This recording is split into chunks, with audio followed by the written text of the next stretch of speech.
Այսօր պիտի խոսեմ Helicobacter pylori կոչվող բակտերիայի մասին, որը հանդիսանում է ստամոքսի և 12 մատնյա աղու խոցային հիվանդության հիմնական պատճառ, հանդիսանում է ստամոքսի քրոնիկական հիվանդությունների հիմնական պատճառ, հանդիսանում է ստամոքսի քաղցկեղի հիմնական պատճառ կամ պատճառներից մեկը։ Helicobacter pylori-ն հայտնաբերվել է 1982 թվականին ավստրալիացի գիտնականներ Ուորենի և Մարշալի կողմից։ Մինչ այդ գիտնականները մարդկությունը կարծում էր, որ ստամոքսում հնարավոր չէ կյանք։ Ինչու, որովհետև ստամոքսում արտադրվում է աղաթթու, որը շատ հզոր քայքայիչ ազդեցություն ունի ամեն տեսակ մանրեի նկատմամբ, և ախտահանելով սնունդը, աղաթթուն թույլ չի տալիս, որպեսզի ստամոքսում կարողանա որևիցե բակտերիա աճել, բազմանալ, գոյատևել։ Սակայն Ուորենը և Մարշալը ապացուցեցին, որ ստամոքսում հնարավոր է կյանք, որ այնտեղ կա բակտերիա, ապրում է ստամոքսաելքի շրջանում և ունի սպիրալի պարույրի տեսք։ Այստեղից էլ նրա անունը պարույրանման բակտերիա, Helicobacter, որը ապրում է ստամոքսաելքի շրջանում, պիլորի։ Իհարկե մեծ էր զարմանքը գիտնականների, որ ստամոքսի այդ աղաթթվային միջավայրում Helicobacter-ը կարողանում է գոյատևել, բայց ինչու՞մն է բանը։ Helicobacter-ը ունի մի առանձնահատկություն, պաշտպանիչ հատկություն, որ միզանյութը կարող է վերածել ամոնիակի։ Միզանյութը արյան միջից քիչ քանակներով անցնում է դեպի ստամոքսի լորձաթաղանթ։ Ահա այս միզանյութը Helicobacter-ը քայքայելով իր հատուկ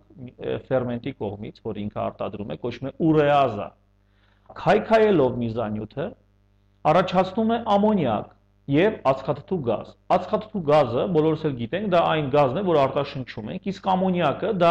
նաշատիր լսած կլինեք կամ կենցաղում օգտագործվում է ուշագնաց մարդկանց նաշատիրով թրջած թանզիվը կամ բամբակը քթին մոտեցնելով։ Մի խոսքով, այս շատ տհաճ հոտով նյութը հենց ամոնիակն է, որը առաջանում է Helicobacter-ի գործունեության արդյունքում և ամոնիակով շրջապատվում է Helicobacter-ը, իսկ ամոնիակը կարողանում է թթու միջավայրը չեզոքացնել, հիմնայնացնել։ Ահա իր շուրջ ստեղծելով այսպիսի պաշտպանական միկրոմիջավայր, Helicobacter-ը ապրում է աղաթթվի ագրեսիվ ազդեցության գոտում։ Ոմանց մոտ Helicobacter-ը առաջացնում է պրոբլեմ։ Ինչպիսի պրոբլեմներ է առաջացնում։ Արդեն ասացինք, 12 մատնյա աղու խոցային հիվանդություն, ստամոքսի խոցային հիվանդություն, քրոնիկական գաստրիտներ, այսինքն ստամոքսի քրոնիկական բորբոքումներ, քրոնիկական բորբոքումների հետևանքով ստամոքսում նախաքաղցկեղային փոփոխություններ, նախաքաղցկեղային փոփոխություններն էլ որոշ դեպքերում բարդանում են քաղցկեղով։ Իհարկե քիչ տոկոս դեպքերում, բայց Helicobacter-ի առաջացրած քրոնիկական բորբոքումը կարող է հասցնել օրգանիզմը մինչև քաղցկեղ։ Առաջի հայացքից մարդիկ լսելով, որ Helicobacter ունի այսպիսի վախենալու հատկություններ, կարող են սարսափել, ավելորդ անհանգստանալ, սակայն բոլորի մոտ չէ, որ Helicobacter-ը կարող է առաջացնել հիվանդություն։ Միայն այն դեպքերում, երբ մարդու մոտ ի հայտ են գալիս հիվանդագին դրսևորումներ, ցուցված է հայտնաբերել և ոչնչացնել Helicobacter pylori։ Helicobacter-ը աշխարհում շատ տարածված է։ Զարգացած երկրներում Helicobacter-ի տարածվածությունը կազմում է 30-ից 50%։ Զարգացող երկրներում Helicobacter-ի տարածվածությունը կազմում է 50-ից 70 անգամ 90%։ Եվ այսքան մարդու մոտ Helicobacter-ը այդպես համատարած խնդիրներ չի առաջացնում։ Այդ իսկ պատճառով համատարած պայքար նրա դեմ ժամանակակից բժշկության կողմից առաջարկված չէ, հիմնավորված չէ։ 100 հոգուց 30-ը զարգացած երկրներում ունեն Helicobacter pylori։ 100 հոգուց 50-ը զարգացող երկրներում, առնվազն 50-ը ունեն Helicobacter pylori։ Ինչպես է տեղի ունենում Helicobacter-ով վարակումը։ Դա լինում է երեխա ժամանակ, հիմնականում երեխա ժամանակ, աղտոտված ջրի, սննդի, աղտոտված ձեռքերով, ոչ բավարար հիգիենայի պատճառով շրջապատից Helicobacter-ը կարող է անցնել երեխային և բնակվել ամբողջ կյանքի ընթացքում, իսկ որոշ դեպքերում առաջացնել խնդիրներ, հիվանդություններ։ Helicobacter-ը միջավայր է անցնում մարդկանցից, այսինքն մարդն է ռեզերվուարը այս բակտերիայի։ Բակտերիան մարդկանցից դեպի միջավայր անցնում է կամ բերանով, կամ աղիներով դուրս գալու միջոցով։ Մի խոսքով հայտնվելով միջավայրում, այն կարող է վարակել այլ մարդկանց, հիմնականում երեխաների։ Որ դեպքերում պետք է ոչնչացնել այս բակտերիան։ Հատկապես ինչ ցուցումներ կան բակտերիան ոչնչացնելու։ Արդեն գիտենք, դա խոցային հիվանդությունն է, թե ստամոքսի, թե 12 մատնյա աղով։ Ցուցումը քրոնիկական գաստրիտն է։ Ցուցումը քաղցկեղի ռիսկերն է։ Ինչ է դա նշանակում։ Եթե անձի մոտ նախկինում եղել է ստամոքսի չարորակ process-ի հետ կապված միջամտություն, օրինակ մասնահատում կամ պոլիպի հեռացում, որի հետևանքով պարզվել է, որ այնտեղ կային փոփոխություններ, չարորակության ռիսկեր, ապա հելիկոբակտերը պետք է հայտնաբերվի եւ բուժվի։ Չարորակացման ռիսկ է նաեւ ընտանիքում առաջի աստիճանի հարազատների արկայությունը քաղցկեղով։ Այսինքն, եթե ինչ որ մեկի մոտ ստամոքսի քաղցկեղ է հայտնաբերվում, նրա ընտանիքի անդամները պետք է ստուգվեն հելիկոբակտերի կապակցությամբ եւ նրանց մոտ պետք է վերացվի հելիկոբակտերը։ Քրոնիկական գաստրիտով անձինք տարիների, տասնյակ տարիների ընթացքում կարող են ստամոքսի լորձաթաղանթում ունենալ այնպիսի փոփոխություններ, որոնք բժշկության տեսանկյունից համարվում են նախաքաղցկեղային։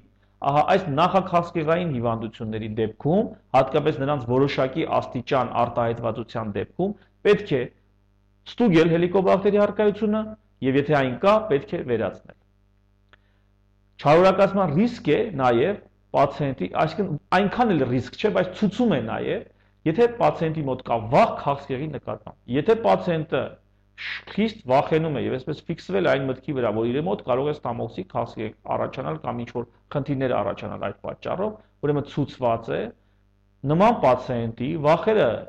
փարատելու համար, վախերը մեղմելու համար հելիկոբակտերը հայտնաբերել, եթե կա, վերացնել։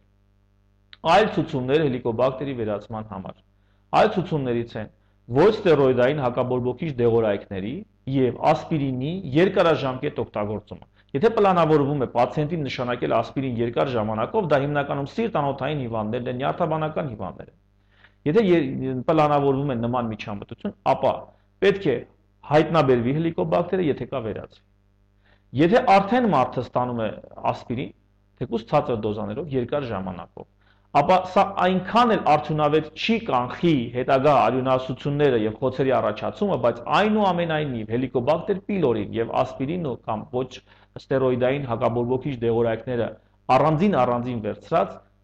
խոցի առաջացման եւ արյունահոսության առաջացման ռիսկ է։ Այդ իսկ պատճառով ռիսկերը կրճատելուն ուղղված տրամաբանությունը ասում է վերացնել հելիկոբակտեր պիլորին։ Ուրեմն եւ սկսելուց առաջ եւ եթե սկսելուց առաջ բուժումը սկսելուց առաջ ասպիրինային բուժումը սկսելուց առաջ չի իրականացվել ստուգում եւ ոչնչացում, ուրեմն պետք է ստուգվի ընթացքում եւ հայտնաբերման դեպքում ոչնչացվի։ Այլ ցուցումներ հելիկոբակտերի ոչնչացման համար։ Այլ ցուցումներից կարող եմ թվարկել թթվայնության երկարաժամկետ ընկճումը։ Ռեֆլյուքս հիվանդության ժամանակ դա մի հիվանդություն է եւ ստամոքսի թթու պարունակությունը աղաթթուն հայտնվում է կերակրափողում հետհոսքի պատճառով եւ առաջացնում է քիմիական այրված։ Որոշ դեպքերում այս հետհոսք բորբոքային process-ը կերակրափողում կանխելու եւ բուժելու համար կարող է կարիք զգացվի թթվարտադրության երկարաժամկետ ընկճման։ Պրոտոնային պոմպի ինհիբիտորներով, օրինակ ասենք օմեպրազոլ կամ համանման դեղորայքներ։ Եվ եթե այս դեղորայքները մարդը 1 տարուց ավել է ստանում, պետք է հելիկոբակտերը ստուգվի եւ վերացվի։ Ինչու՞։ Որովհետեւ երկարաժամկետ թթվայնության ընկճումը ստամոքսում կարող է առաջացնել քրոնիկական բորբոքում հելիկոբակտերի հետ կապված եւ հելիկոբակտերը այսպես ասած երես է առնում, ակտիվանում է եւ այս ակտիվանալու շնորհիվ ստամոքսաելքային իր հիմնական բնակավայրից ինքը անցնում է նաեւ ստամոքսի այլ շրջաններ, որտեղ առաջացած բորբոքումը կարող է արագ անցում կատարել նախաքաղցկեղային վիճակի։ Ահա այս process-ը կանխելու համար 1 տարի եւ ավելի ժամանակով պրոտոնային պոմպի ինհիբիտոր ստացող անձանց մոտ պետք է ստուգել հելիկոբակտերի առկայությունը եւ հայտնաբերելու դեպքում ոչնչացնել։ Այլ ցուցումներ, թերևս կարող եմ ասել,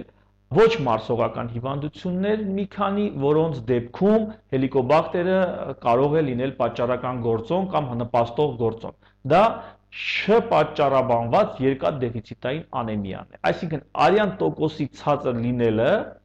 այն դեպքում, երբ որ դա երկաթի պակասով է պայմանավորված եւ ստուգումները չեն հայտնաբերում երկաթի պակաս լինելու որևիցե հիմք։ Այս դեպքում հելիկոբակտերը հայտնաբերվում եւ ոչնչացվում են։ Ոչնչացվում է հելիկոբակտերը, եթե մարդու մոտ կա B12 դեֆիցիտ, վիտամին B12-ի դեֆիցիտ։ Պետք է ոչնչացվի հելիկոբակտերը, եթե մարդու մոտ կա իդիոպաթիկ թրոմբոցիտոպենիկ պուրպուրա, սա արյունաբաններին ավելի հետաքրքրող ասպեկտ է։ Հելիկոբակտերը կարող է ոչնչացվել, եթե պացիենտը ստանում է թիրոքսին, որովհետև ապացուցված է, որ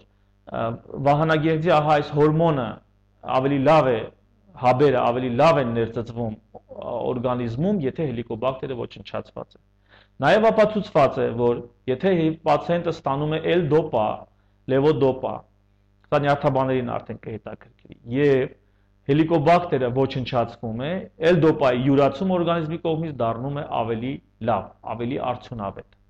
Թերևս սա է այն հիմնական ցանկը հիվանդությունների եւ իրավիճակների, որոնց ժամանակ պետք է հելիկոբակտերը հայտնաբերել եւ ոչնչացնել։